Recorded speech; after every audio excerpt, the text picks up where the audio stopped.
നമസ്കാരം, ഞാൻ ഡോക്ടർ ലൈസ ബിജോയ്, വൈദ്യമന്ദിര ഹോസ്പിറ്റലിലെ മെഡിക്കൽ ഡയറക്ടറാണ്. നമ്മുടെ ഹോസ്പിറ്റലിലെ ഒരു ഡിവിഷനാണ് പോസ്റ്റ്നേറ്റൽ കെയർ. പോസ്റ്റ്നേറ്റൽ കെയറിന് എൻക്വയറി വരുന്ന യുവതികൾ അല്ലെങ്കിൽ മാതാപിതാക്കൾ അല്ലെങ്കിൽ ഇവരുടെ ഭർത്താക്കന്മാർ നമ്മളോട് ചോദിക്കുന്ന സ്ഥിരം ചോദ്യമാണ്, പ്രസവമൊക്കെ കഴിഞ്ഞു, പ്രസവരക്ഷ ചെയ്യണമെന്ന് പറയുന്നു. പക്ഷേ ലോകം മുഴുവൻ ഇങ്ങനെ ഒരു സിസ്റ്റം ഇല്ലല്ലോ. അപ്പോൾ എന്തിനാണ് ശരിക്കിത് ചെയ്യേണ്ടത്? ഇതിൻ്റെ ആധികാരിക വശം എന്താണ്?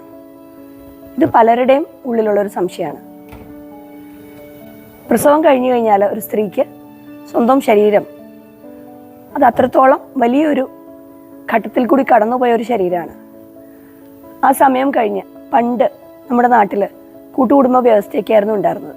അണുകുടുംബങ്ങളിലേക്ക് കടന്നപ്പോൾ അവർക്ക് ഈ ഒരു അവസ്ഥയെ തന്നെ മാനേജ് ചെയ്യാൻ ബുദ്ധിമുട്ട് വരാറുണ്ട്. പലപ്പോഴും മാനസിക സംഘർഷത്തിൽ തന്നെയാണ്. എൻ്റെ ഒരു കൂട്ടുകാരി പണ്ട് ചോദിച്ചൊരു കാര്യമാണ്, എൻ്റെ പ്രസവം കഴിഞ്ഞ സമയത്ത് കൊച്ചിനെ എടുത്ത് എന്തെങ്കിലും ചെയ്താലോ എന്ന് വരെ തോന്നിപ്പോയിട്ടുണ്ടെന്ന്. കാരണം അതിനെ ഉൾക്കൊള്ളാൻ പലപ്പോഴും അവരുടെ ഹോർമോൺസ് വ്യതിചലിക്കപ്പെട്ട് മാനസികമായിട്ട് ഡിപ്രഷൻ ഉണ്ടായി പലതരത്തിലുള്ള ബുദ്ധിമുട്ട് അനുഭവിക്കുന്ന ഒരു കാലഘട്ടം തന്നെയാണ് പ്രസവം കഴിഞ്ഞിട്ടുള്ള ഇമ്മീഡിയറ്റ് ആയിട്ടുള്ള സമയം. ഇത് അനുഭവിച്ചവർക്കാണ് അത് കൃത്യമായിട്ട് മനസ്സിലാവുക. അതിനു പുറമെ ശാരീരികമായിട്ടുള്ള വൈഷമ്യങ്ങൾ വേറെ. വളരെ ഹെൽത്തി ആയിട്ടുള്ളൊരു ലൈഫ് സ്റ്റൈല് നിലനിർത്താൻ ഇന്ന് പല സ്ത്രീകൾക്കും പറ്റിക്കൊള്ളണമെന്നില്ല.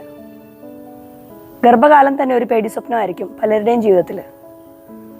ഈ അവസ്ഥ മാറി ശരീരത്തിനും മനസ്സിനും ഊർജം കൊടുക്കുന്ന ഒരു ശുദ്ധീകരണ പ്രക്രിയ, ലിംഫാറ്റിക് ഡ്രെയിനേജ് സിസ്റ്റമാണ് നമ്മളൊന്ന് എൻഹാൻസ് ചെയ്യുക. നമ്മുടെ ശരീരത്തിന് ന്യൂട്രീഷൻ കൊടുക്കുന്നതും ബോഡിയിൽ നിന്നുള്ള ടോക്സിൻസിനെ റിമൂവ് ചെയ്യുന്നതും ഈ ലിംഫാറ്റിക് സിസ്റ്റം വഴിയാണ്. അപ്പോൾ ഇതാണ് നമ്മുടെ ബോഡിയിൽ എൻഹാൻസ്ഡ് ആവുക. തൈലമിട്ട് ഒന്ന് ഒഴിഞ്ഞ് ശരീരത്തെ ഒന്ന് ബ്ലഡ് സർക്കുലേഷനൊക്കെ ഇമ്പ്രൂവ് ആക്കുന്ന ഒരു ട്രീറ്റ്മെൻറ്റിൽ കൂടി കടത്തി വിടുമ്പോൾ ശരീരത്തിൽ സംഭവിക്കുന്നത്. അതിനു പുറമെ വേദുകുളി, അതൊരു തരം ധാരയാണ്. വളരെ മൈന്യൂട്ടായിട്ടുള്ള സർക്കുലേഷനെ വരെ എൻഹാൻസ് ചെയ്യാൻ പറ്റുന്ന, ബോഡീനെ ടോട്ടലായിട്ട് ഡിറ്റോക്സിഫൈ ചെയ്യാൻ പറ്റുന്ന ഒരു നല്ല ചികിത്സാ രീതിയാണ് സർവാംഗമുള്ള ധാര. അതിനെ വേണമെങ്കിൽ നമുക്ക് വേദുകുളി എന്നും പറയാം. ഇത്തരത്തിലുള്ള ചികിത്സകളെ സമന്വയിപ്പിച്ച് ബാലൻസ്ഡ് ആയിട്ടുള്ള ഭക്ഷണവും മാനസിക പിരിമുറുക്കം അനുഭവിക്കുന്നവർക്കുള്ള മാനസിക ആരോഗ്യം വീണ്ടെടുക്കാനുള്ള സഹായവും അതിനോടൊപ്പം വരുന്നൊരു തലമുറയ്ക്ക് കൊടുക്കാൻ പറ്റുന്ന നല്ലൊരു വിദ്യാഭ്യാസം നമ്മൾ സാധാരണ ശ്രദ്ധിക്കാറുണ്ട്. കുഞ്ഞുങ്ങൾ ഓരോ പ്രായത്തിൽ വളർന്നു വരുമ്പോൾ ആ കുഞ്ഞുങ്ങൾ എന്തൊക്കെ കഴിക്കണം, കുഞ്ഞുങ്ങൾക്ക് വരുന്ന രോഗങ്ങളെ എങ്ങനെയൊക്കെ തടയാൻ സാധിക്കും, നാച്ചുറലി അസുഖങ്ങൾ വരാതിരിക്കാൻ എന്തൊക്കെ ചെയ്യാൻ പറ്റും, ഈ കാര്യങ്ങളൊക്കെ എഡ്യൂക്കേറ്റ് ചെയ്താണ് ഞങ്ങൾ ഓരോ അമ്മമാരെയും നമ്മുടെ ഈ പടി കടത്തി വിടാറുള്ളത്. ഇത്തരത്തിൽ ഒരു പുതിയ കുടുംബം വാർത്തെടുക്കാൻ കെൽപ്പുള്ളവരാക്കി മാനസികവും ശാരീരികവുമായ ഊർജം പ്രദാനം ചെയ്താണ് നമ്മളുടെ പ്രസവരക്ഷാ രീതി മുന്നോട്ട് കൊണ്ടുപോയിട്ടുള്ളത്. അതുകൊണ്ട് തന്നെ നമ്മളുടെ പ്രസവരക്ഷാ ചികിത്സയ്ക്ക് നമുക്ക് കിട്ടുന്ന ഒരു മെൻ്റൽ സാറ്റിസ്ഫാക്ഷൻ അതൊന്ന് വേറെ തന്നെയാണ്.